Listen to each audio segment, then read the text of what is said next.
Solid ng performance ni Carl Tamayo, pinalipad ang import ng kalaban, mangiyak-ngiyak doon ng ex-NBA player. Hindi makapaniwala si Carl Tamayo sa nangyaring laban, inangasan ng kalabang former NBA player si Kabayan. Kinarma sa dulo ng laban ng kalaban.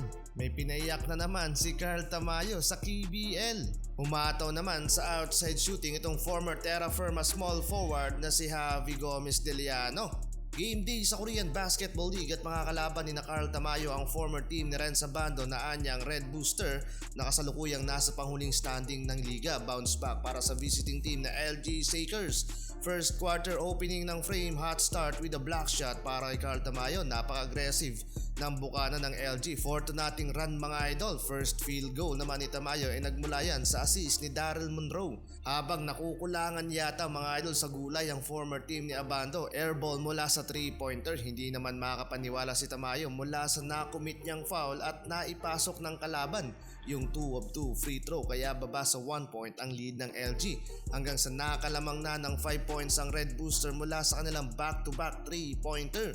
Maalat pa si Tamayo, so far 2 points and 2 rebounds pa lamang sa laban, pero under 3 minutes ng quarter, tabla sa 13 points ang talaan sa scoring mula sa pangangalabaw ni Tamayo sa painted area.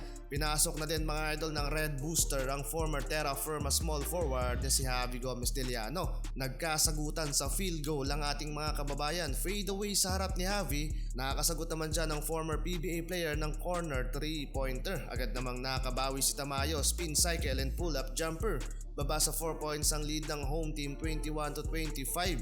Second quarter, huge impact mga idol. Etong former NBA import ng Red Booster. Debut game pa lang at nagpapakitang gilas agad. Inangasan doon mga idol si Kabayan Carl. Agad nakabawi si Tamayo at hindi umubra yung dalawang bantay. 5-0 run mga idol ang nagawa ng LG to cut the lead to 3 points ng home team.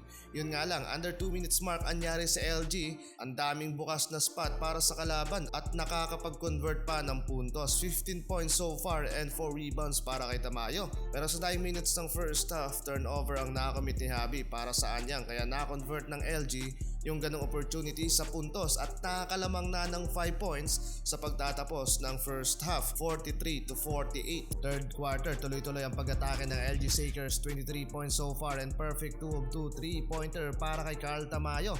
Pinayak ni Carl ang anyang Red Booster na pako sa 45 points at lumobo sa 22 points ang lead ng LG Lakers. Biglang nawala doon mga idol ang angas ng ex-NBA player na si Burton habang 5 points pa lamang ang naitala ni Javi Gomez Deliano para sa anyang KJC. Pero sa pagtatapos ng third quarter, naibaba nila sa 13 points ang lamang ng LG Lakers, 60-73 in favor sa visiting team.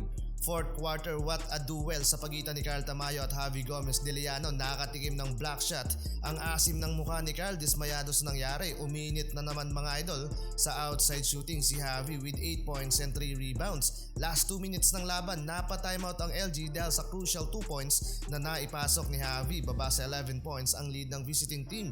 Solid ng performance ni Carl Tamayo, pinalipad ang import ng kalaban. Mangiyak-ngiyak doon ang ex-NBA player, pero kamuntikan pang makambak si na Carl Tamayo dahil sa 3-pointer na ito ni Javi. Nagtapos mga idol ang laban sa score na 82-86. Carl Tamayo with 31 points, 8 rebounds and 2 steals.